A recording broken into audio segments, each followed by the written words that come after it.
The gods had passed their judgment. The price for defying them was not a kingdom, but a brother. One was spared, and one was sentenced to die. In the silence of the sick room, the great king Gilgamesh, two-thirds god, watched his other self, his only equal, fade. The king who had everything was about to learn the cold, final truth of loss, and it would unmake him. Before this grief, there was only power. Before the brother, there was the tyrant. In the heart of Mesopotamia, in a time before history was written, stood the magnificent city of Uruk. Its walls were a monument to human will, and they belonged to one man, Gilgamesh. The gods had made him two-thirds divine, one-third mortal. His body surpassed all others, but divinity without humanity is a plague. Gilgamesh was a king who had forgotten his duty. He was a shepherd who devoured his flock. His arrogance was absolute. The ancient tablets say he sounded the city alarm, just for his own amusement. He worked the young men to the point of collapse, building monuments to his own glory, and in his worst offense, he claimed the Lord's right, sleeping with every bride on her wedding night before her own husband. He left no son with his father, no virgin with her lover. The cries of his people grew so loud, they reached the heavens. He is strong as a savage bull, they pleaded to Anu, the sky god. None can withstand his arms. The gods listened, and they forged a solution. Not a weapon, but a mirror. The mother goddess Aruru dipped her hands in water, pinched off clay, and shaped a new being, Enkidu. He was the soul of the wild, innocent of mankind. He ate grass with the gazelles, drank from the same watering holes as the beasts. He was their protector. But this wild harmony could not last. A trapper, his pits destroyed, his traps torn apart, fled to Uruk in terror. Gilgamesh, intrigued, did not send soldiers. He sent a temple courtesan, Shamhat. Her task was not just to seduce the wild man, but to civilize him. For 6 days and 7 nights, they were together. When it was over, he tried to return to his herd. But the gazelles ran from him. The beasts no longer knew him. He had lost his wild speed, but gained human wisdom. Shamhat clothed him. She taught him to eat bread and to drink ale, the food of men. And she told him of the king in Uruk, a man of great strength who used it to oppress his people. Hearing of the Lord's right, Enkidu was filled with a new human rage. He would go to Uruk. He would challenge this king. He arrived as Gilgamesh made his way to another wedding chamber. Enkidu stood in the threshold, his foot planted. He would not let the king pass. What followed was a battle of titans. They seized each other like bulls. The doorposts of the house shattered. The city walls of Uruk trembled. They wrestled, a storm of muscle and will, until finally Gilgamesh, with his divine strength, threw Enkidu to the ground. The fight was over. The anger was gone. In his opponent, Gilgamesh saw his equal, his brother. He pulled Enkidu to his feet. The lonely tyrant had finally found a friend. This new brotherhood changed everything. All the king's restless, destructive energy now had a focus. Gilgamesh craved a quest, a deed so great his name would be remembered forever. He proposed a journey to the forbidden cedar forest to slay its monstrous guardian, Humbaba. The elders of Uruk were horrified. They pleaded with him. Humbaba's roar is a flood, they warned. His mouth is fire. His breath is death. Even Enkidu, who knew the forest from his wild days, was afraid. He knew the god Enlil himself had placed that demon there to guard the sacred trees. To challenge Humbaba was to challenge fate. But Gilgamesh would not be moved. Together, they set out. The journey was long. Gilgamesh was plagued by terrible nightmares, visions of falling mountains and skies on fire. Each time, Enkidu was there to interpret the omens, turning visions of doom into prophecies of victory, steadying his brother's nerve. They finally reached the forest. It was a place of divine terror and beauty, its fragrance thick in the air. And it was waiting.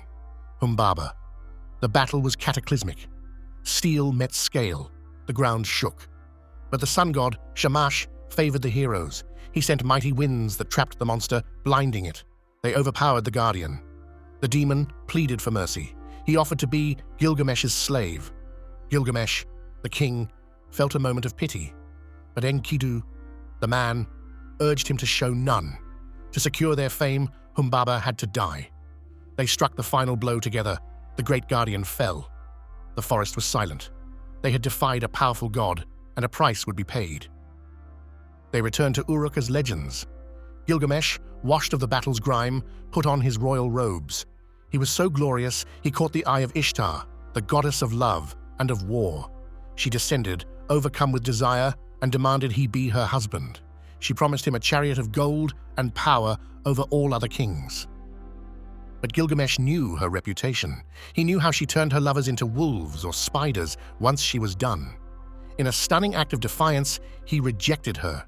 He scornfully listed every lover she had ever used and thrown away. "Which of your lovers," he taunted, "did you ever love forever?" Humiliated, enraged, Ishtar flew to her father Anu and demanded vengeance. When he hesitated, she made a cosmic threat. If he did not give her the bull of heaven, she would smash the gates of the underworld and raise the dead to eat the living. Anu gave in. The bull of heaven was unleashed on Uruk. Its breath opened pits in the earth that swallowed hundreds of men. But what was one more divine monster to the two brothers? They stood together. They fought as one. Enkidu circled. Gilgamesh lunged. The bronze blade plunged deep into the beast's neck. They killed the bull of heaven. But their defiance was not finished. As Ishtar stood on the walls, cursing them, Enkidu, in an act of supreme arrogance, ripped a leg from the bull's carcass and hurled it at her face. The celebration in Uruk was deafening, but the gods had seen. They had sealed their fate. That night, Enkidu had a dream. He saw the great gods, Anu, Enlil, gathered in council. They debated what the two heroes had done. They had killed Humbaba, the forest guardian. They had killed the bull of heaven. They had insulted Ishtar. A price must be paid. Enlil passed the sentence. Gilgamesh the king would be spared. But Enkidu, who urged the killing and threw the insult, was sentenced to death. Soon after, the sickness came. It was not a wound of war. It was a divine curse, draining the life from his body day by agonizing day. Lying on his bed, Enkidu cursed the trapper who found him. He cursed Shamhat, who taught him the ways of men. But the god Shamash spoke to him from the heavens. He reminded Enkidu of the life he had gained, the good food, the fine clothes, and the friendship, the brotherhood of Gilgamesh. Enkidu's heart softened. He blessed Shamhat. He accepted his fate. For 12 days he suffered. Gilgamesh never left his side. He wept. He refused to believe his other self, his soulmate, could die. And then he was gone. Gilgamesh's world shattered. The man who was 2/3 god now faced a power he could not fight, death. He roared like a lioness robbed of her cubs. For 6 days and 7 nights, he would not let the body be buried, hoping his cries would bring him back. It was only when a maggot fell from his friend's body that he accepted the horrible, cold reality. Enkidu's death unmade him. The king of civilization was driven back into the wild. He threw off his kingly robes for animal skins. His hair grew long and matted. In his grief, he had become what Enkidu once was. He was haunted by a single, paralyzing question. Shall I die too? Am I not like Enkidu? I am afraid of death. Fame was meaningless. Glory was ash. He had only one obsession, to find the secret of eternal life. He would seek the only man who had it, Utnapishtim, the survivor of the Great Flood. His quest took him to the edge of the world. He passed the twin-peaked mountain Mashu. He walked 12 leagues of pure darkness. He emerged in a garden where the trees bore jewels for fruit. There, the tavern keeper Siduri gave him the wisest advice in the epic. Gilgamesh, where are you hurrying? You will never find that life. Fill your belly, dance and be merry. Cherish the child that holds your hand. For this too is the lot of man. He refused to listen. He crossed the lethal waters of death. He finally stood before Utnapishtim, who told him the flood was a unique event, a gift that could not be won. To prove mortals were unfit for eternity, he challenged Gilgamesh. Simply stay awake for 6 days. Gilgamesh, exhausted, immediately fell into a 7-day sleep. He had failed. As a last pitying gift, Utnapishtim told him of a plant at the bottom of the ocean that could restore youth. He found it. He would take it back to Uruk. But on the journey home, he stopped to bathe. A snake, drawn by the scent, stole the plant and slithered away, shedding its skin reborn. The final hope was gone. Gilgamesh sat down and wept.